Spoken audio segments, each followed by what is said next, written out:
now I start. Thanks so much for staying with us, and welcome back. Welcome to the next session on the project Reimagining the Digital Document of Dance. I welcome to the stage Kiran Kumār and Matthias Härtig, who are going to do a presentation on their project. It's a research project in the context of the Fellowship, Media Art Fellowship program based in Dortmund at the Theater im Depot in Dortmund. And please bear with me, I will briefly introduce both of the speakers to you. And I start with you with Kiran Kumār. Kirān is an artist, researcher, and writer whose practice lies at the intersection of dance, critical historiography, and speculative computing. Drawing from embodied and conceptual inquiries into yogic and tantric practices, he focuses on articulating discontinuities in contemporary thought through performance, writing, and visual art. Following initial study in mechanical engineering at the National University of Singapore, he holds an MFA in New Media Art from City University of Hong Kong and an MA in Dance from the University of the Arts in Berlin. You have worked with institutions such as Jeu de Paume in Paris, Singapore Biennial, and Gessner Allee in Zurich, and have published with performance research books, Transkript Verlag, and archive books. And I will continue with you with Matthias. Matthias is a cultural engineer, a programmer for artistic interactive visual applications, real-time visual environments, and you live in Dresden. He is the initiator of the working group dsx.org and the founding member of the Transmedia Akademie in Hellerau. Together with Frieda Weiss, you develop a video sensing program, or you have developed a video sensing program called Calypso, and you work on interactive visuals for projects, especially in the context of dance, theater, music, and computer art. So, having said that, welcome to the stage. Thanks for being here. I hand it over to you. Thanks. Thank you.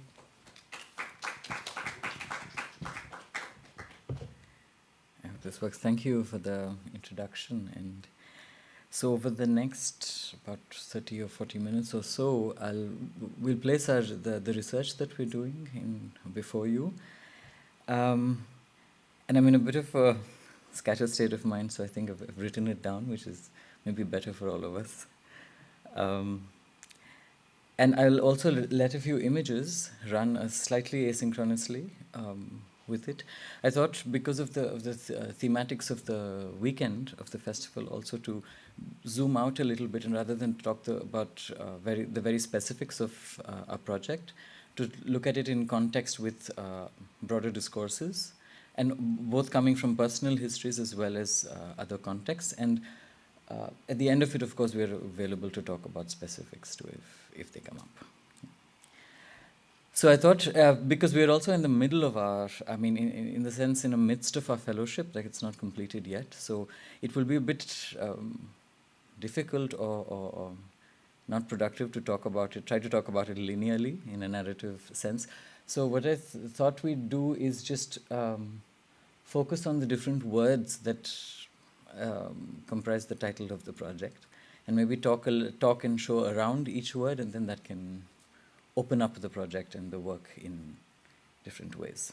So I'll start with the word document. And just humor me a little bit that I start on a very personal note. I think it's kind of appropriate, and also what shapes my understanding of the document. I was born in India, in the city of Bangalore, and I first left the country when I was about 5 years old, I think, when my family moved to Saudi Arabia. And that was not for very long, and that's when I got my first passport made. Very soon we had to come back, in fact, flee the country, because we were on the border with Kuwait and the Gulf War had broken out. But my passport was made, and it was valid for now something like 20 years. It's funny. And the second time I left the country was when I was 15 years old, this time to go to Singapore to study. And while the passport was valid, it was somewhat not usable because I didn't look like what I looked like when I was 5 years old. And it was a situation where there was this, officially the document was valid, but it was somewhat also invalidated or destabilized. And I say this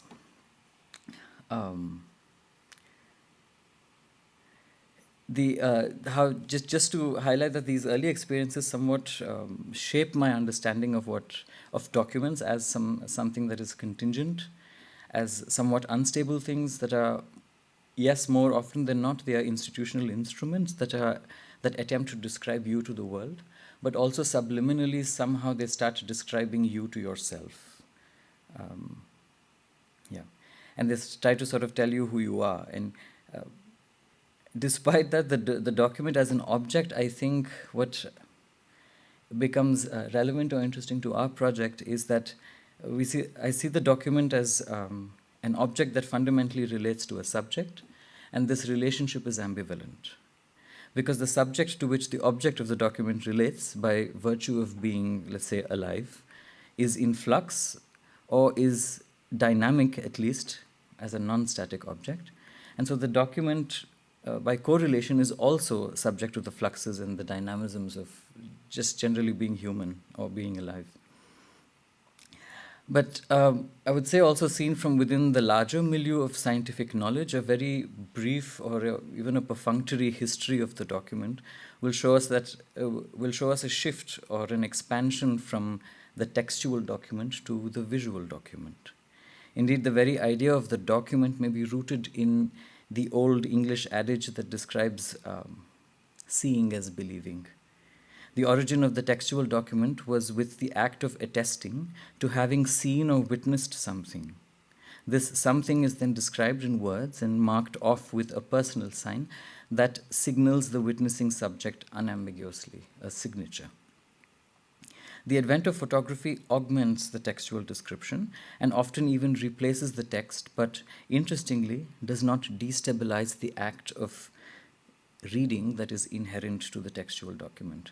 For we do not so much look at the visual document as much as we look for what it says. We read images.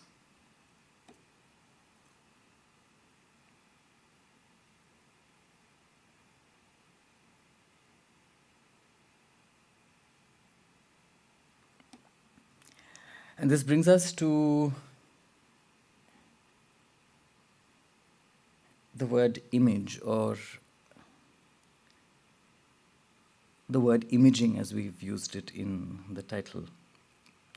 Because by the time we arrive at the word, it is already a cognitive entanglement between textual and visual perceptions. The image renders itself as an already complex textual visual object. And in the scientific tradition of allopathic medicine, which is self-described as evidence-based medicine, it places much emphasis on the document, today particularly on the visual document.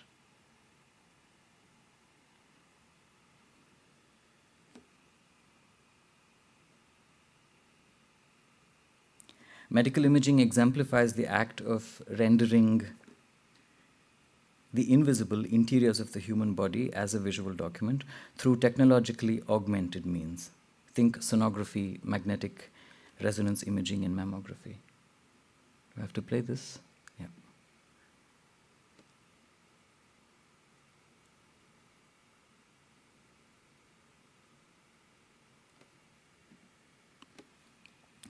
These documents of medical imaging are read for evidences of suboptimal function or malfunction, and based upon these readings, the medical practitioner makes interventions onto the body-mind of the medical subject, the patient. Even so, medical diagnostics acknowledges a degree of subjectivity in the reading of these images, in describing them as expert opinions, not immutable truths. Indeed, even human optical neurology shows us that each image that we seem to see is itself a retinal reconciliation of two images as seen through two eyes.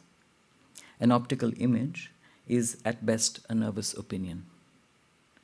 And this is nothing to say of the psychosomatics of images seen in the mind's eye.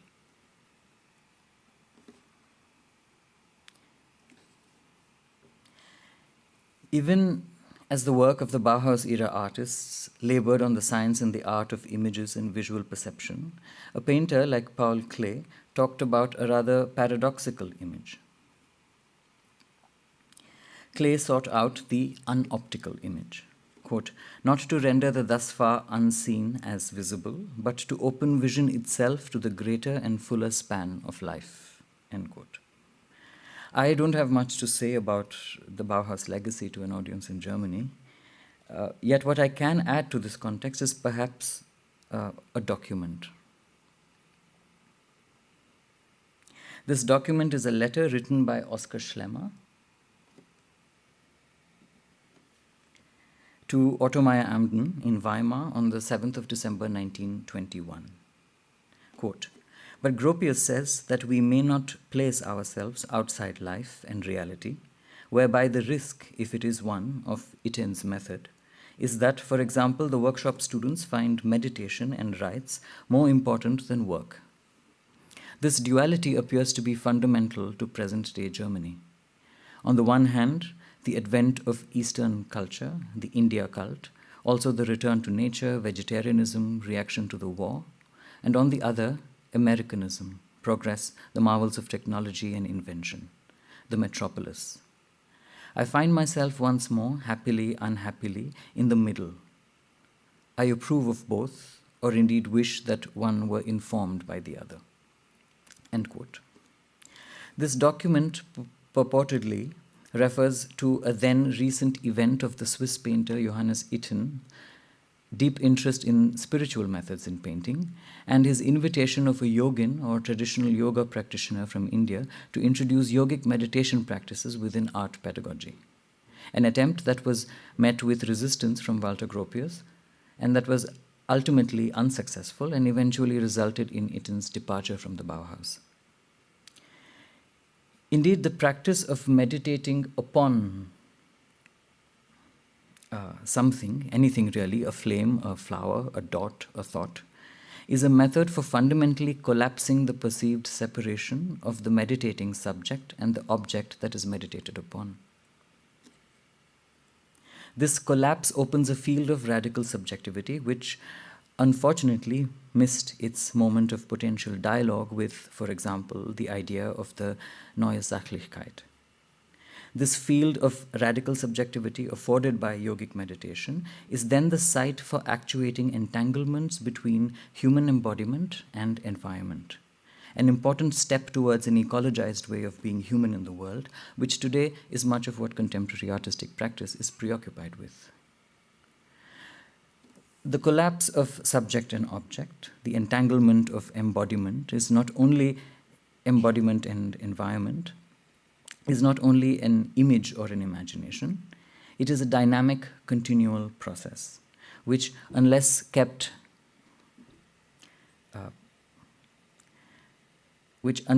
in perpetual motion, will tend to collapse into the static dualism of subject and object, self and the other.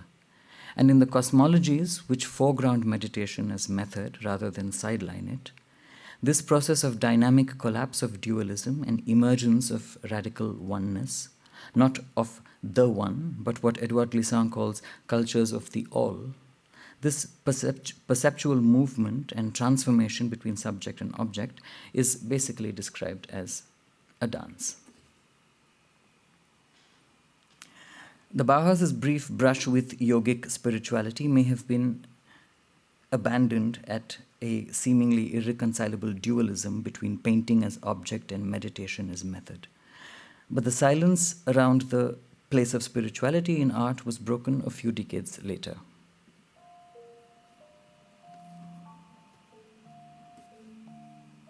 I quote, "Every era has to reinvent the project of spirituality for itself. Spirituality, plans, terminologies, ideas of deportment aimed at resolving the painful structural contradictions inherent in the human situation, at the completion of human consciousness, at transcendence. In the modern era, one of the most active metaphors for the spiritual project is art. The activities of the painter, the musician, the poet, the dancer, once they were grouped together under that generic name, a relatively recent move, have proved a particularly adaptable site on which to stage the formal dramas besetting consciousness, each individual work of art being a more or less astute paradigm for regulating or reconciling these contradictions. Of course, the site needs continual refurbishing." End quote. Susan Sontag opened her essay Aesthetics of Silence with the above lines in 1967. Another quote. "I received my PhD in theoretical physics from the University of Vienna in 1966. Spent 2 years at the University of Paris and then moved to the University of California. During the next 2 years, I experienced the so-called counterculture in California as a profound and radical personal transformation, which included a deep interest in Eastern spiritual traditions, the practice of meditation, and a strong sense of empowerment."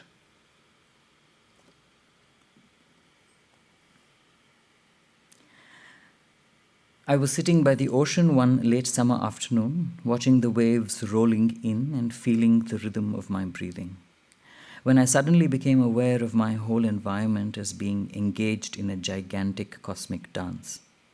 Being a physicist, I knew that the sand, rocks, water, and air around me were made up of vibrating molecules and atoms, and that these consisted of particles which interacted with one another by creating and destroying other particles.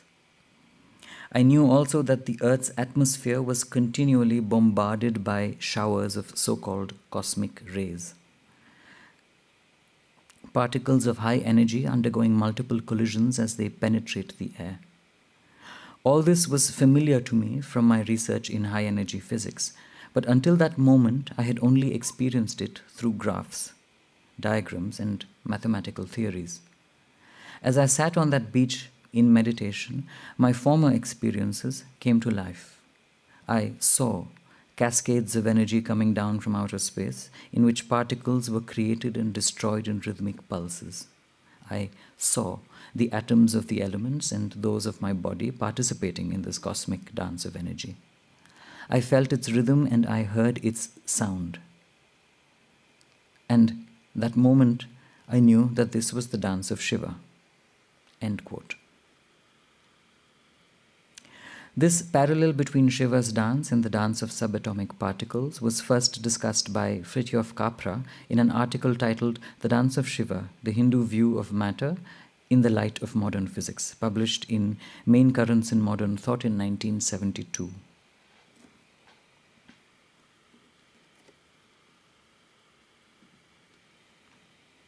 Indeed, Shiva's is not a singular dance, but a plurality of dances, danced as pre-modern temple rituals in India and Indonesia, in Sri Lanka, Bangladesh and Myanmar, in Thailand and Cambodia, and parts of Vietnam and Laos, in Malaysia and Brunei, and likely other islands and archipelagos in the waters of what we call today the Indian Ocean. And in addition to conjuring atomic dynamism, these plural ritual and spiritual dances today also offer a potential dialogue with the digital. And our artistic research looks into the collaborative potential of ritual, spiritual, and digital practices and discourses for the 21st century.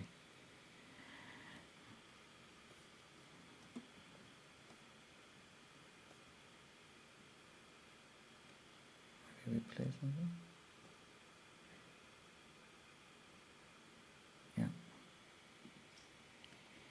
The digital image challenges the idea that a static configuration of pixels makes up a digital object that we can then see as an image.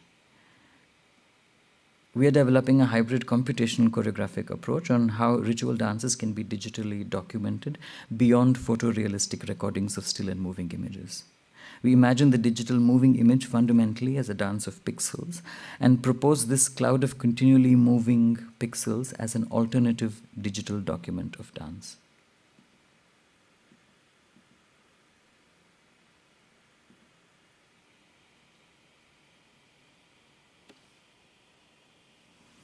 Each pixel cloud is available for modulation through specific choreographic parameters within a custom-built code that proposes to work at the scale of what we like to call somatics of digitality, wherein the digital document of movement becomes available to the processes of flux, expansion, pulsation, comparable to the human body-mind in movement and in meditation.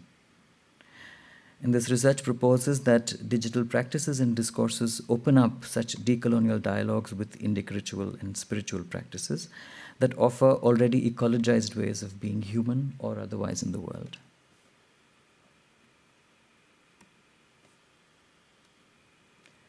And I'll leave you with a few. Next.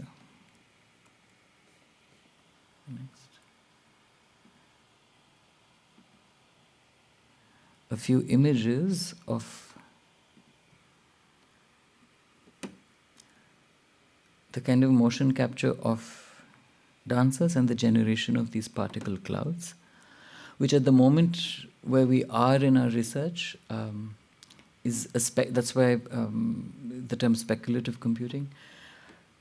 We are in a process of relating it to the idea of the subtle body, which comes out of yogic and tantric practice, where the practice of the dancer is not directed at the material or biomechanical body, although it uses that, but it proposes the generation of a subtle body, which then these particle clouds can be used to articulate and discuss further.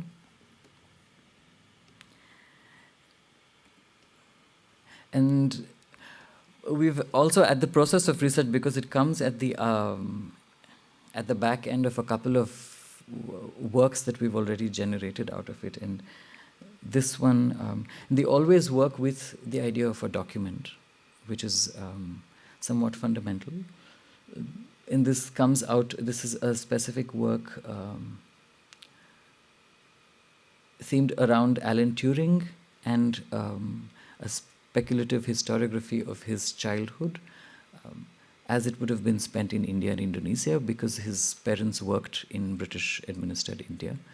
And because of the war, of the First World War and the growing tensions in the colony, they basically sailed back to England, birthed Alan there, and left him with grandparents and came back. So what we see as the history of machine learning, artificial intelligence, and him being posthumously acknowledged as a pioneer, because most of his work was happening under during the war, under clandestine conditions. And so, as you may or may not know, he was persecuted within his lifetime, but posthumously acknowledged as a significant figure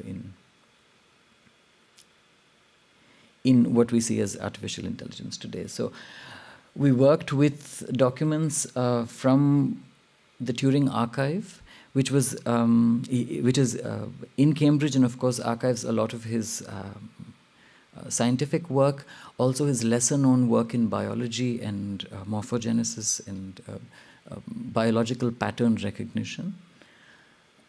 But in the archive during the visit, we also found a pile of papers within a kind of a folded sheet, which had the title, "We will never know what these fragments are exactly about," because they were doodles or they were small little sketches, and we found them, of course, very provocative, and they immediately became the surface upon which to write the very story of Alan Turing's childhood and kind of offer it back to the archive as a speculative fiction that can perhaps live in there. So this turned out to be a 6-channel video installation.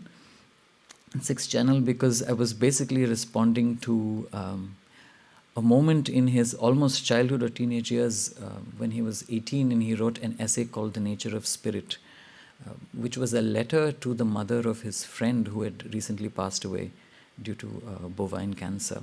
So this was a very young Alan Turing, astute student of mathematics, very much during the time of post-Heisenberg's uncertainty principle and the very early stages of quantum physics, where he's processing all of this and bringing it to bear on the absence of a loved one. And so he's writing this letter to her saying, thinking about the nature of spirit and how the possibility of Christopher existing or not as a spirit. It is a really fascinating document. So this was an attempt to sort of rewrite it through the experiences of a childhood, potential experiences of a childhood, which did not negate knowledges of presences of absence of ancestors and of spirits and all of these things. So it was written as a palimpsest. So there are we're working also with motion capture with always ethnographic layers of films, so that it's so there are two layers. Of course, there is the archival layer. There is the ethnographic, where the dance is always recorded or shot in situ in a site where it is. I wouldn't necessarily say originally performed, because that is already fractured in post-colonial societies, but where it exists today. And then we have the choreographic layer. It's something that we do in the studio with isolation of the body, which is what you saw in an earlier image. And in this particular work, they kind of become a palimpsest, where they're written one on top of each other to sort of really propose, in this case, the particle clouds and the pixels as a method of writing. And I want to sort of hark back to that, the legacy of literature and the legacy of being able to write. And that's also why we say critical historiography, because we are, I feel, in a juncture where the project of telling world histories is opened up again. And we need to develop new cosmopolitanisms beyond the nation-state model, which is a kind of a legacy or carry forward of the colonial project. So one of the things I think technologically and materially we need is new ways of writing, expanded ways of writing. And that way, everything ranging from breath to the pixel, I think it's kind of, that is the imaginative fancy or the imaginative ambition to kind of bring it all and into these kind of projects that, I think that's finished, yeah. That compress them and make them complex and tell layered stories. So, thank you.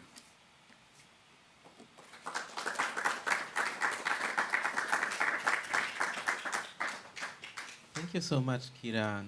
Thanks for sharing your ideas and your research with us. Maybe, if I may, one quick follow-up question. Mm-hmm. If I understand it correctly, you're also planning on doing a production in Dortmund, which is kind of an outcome of your research. Maybe you want to share with us, I don't know if it's too early, what we can expect from this production and how you want to make this archive that you're creating accessible. Thank you. That is, of course. So the project did start with the support of Theater im Depot in Dortmund. We were we had a fellowship at the Academy for Theater and Digitality in Dortmund, where we started kind of open-endedly working on the Alan Turing the idea. So, like I said, also a little bit in the discussion, I've been on a long-term project of writing letters to ancestors.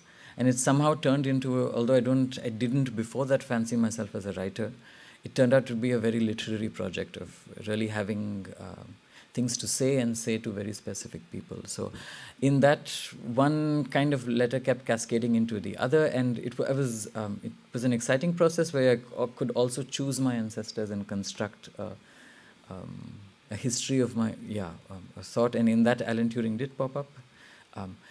And that's the work in the academy, which then spawned at the same time. I also, during this research, chanced upon a diary of my own grandfather, which for me then, so all of these ancestors that I'm talking about were artistic ancestors. It began with dance reconstructionist.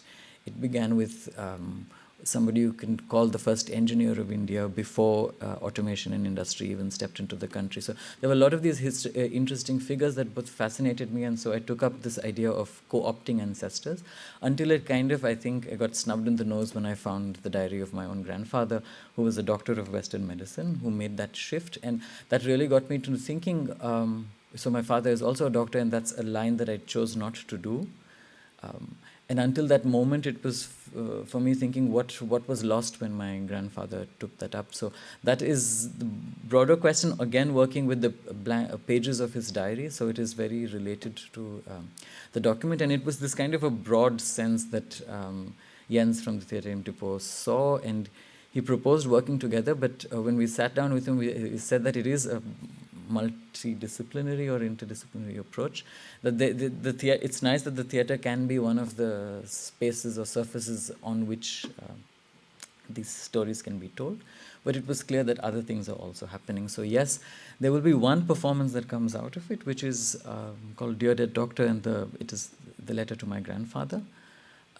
But as within this fellowship itself, the idea was to pull back from the expectation of a production, especially a very specific theatre-related production, and to just work with the technology.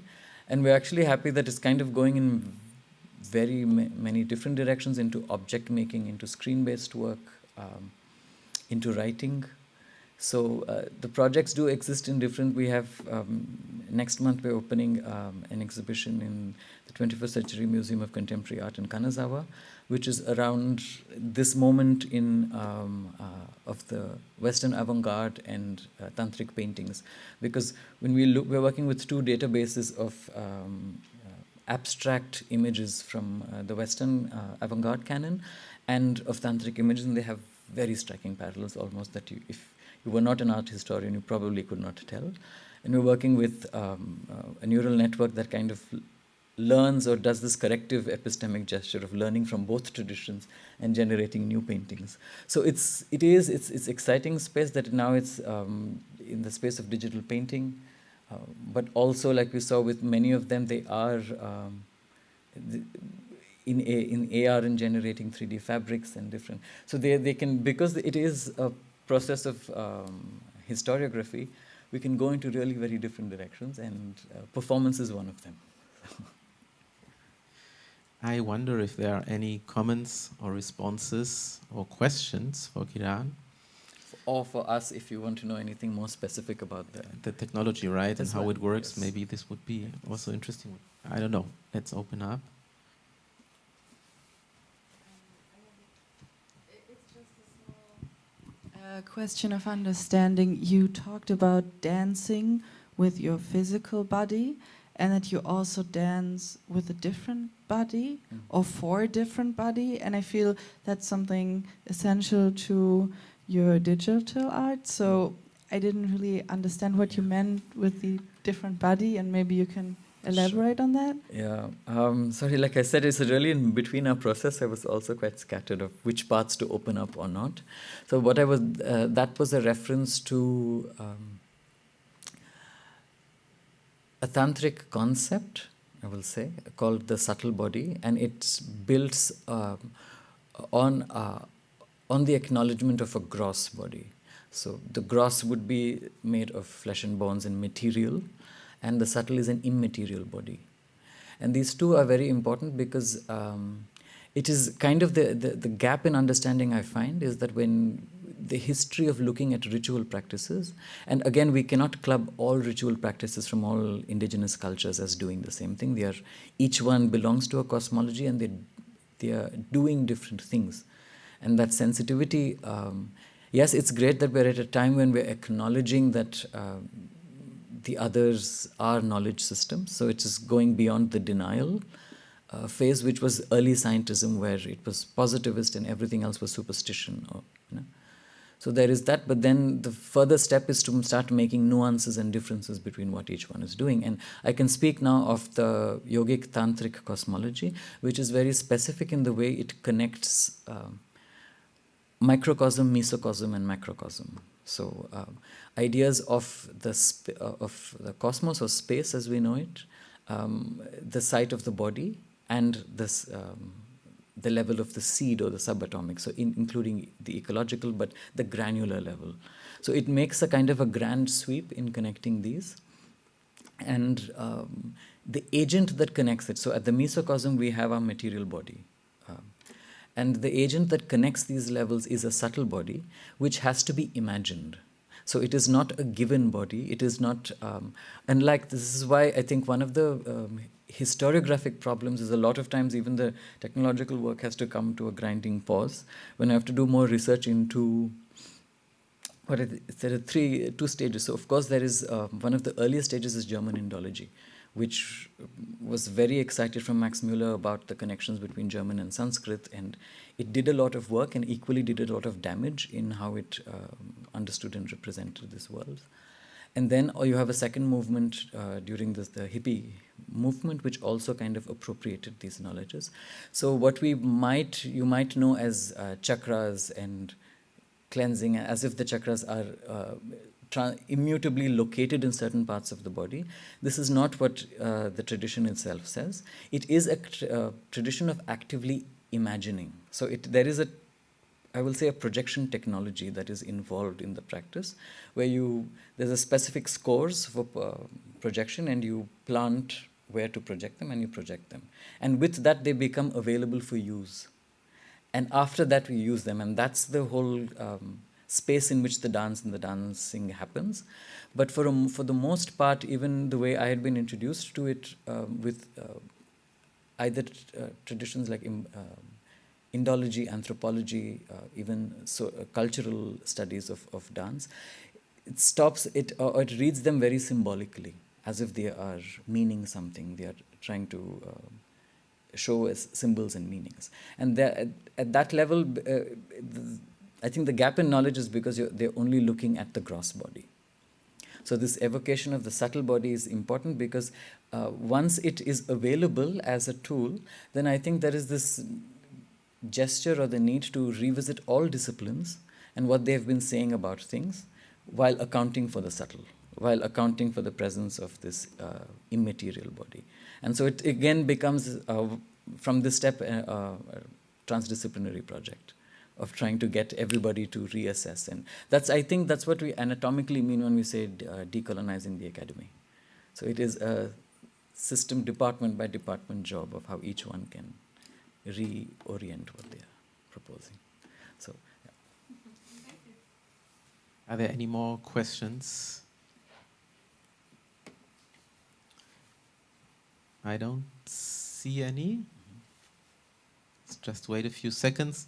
If not, thanks again, Kirān. And I would like to invite you for the concluding session of this weekend's program, the listening session on cassette culture, starting at 9 o'clock at Glasmuck. Thanks again. Thanks for being with us, and see you later.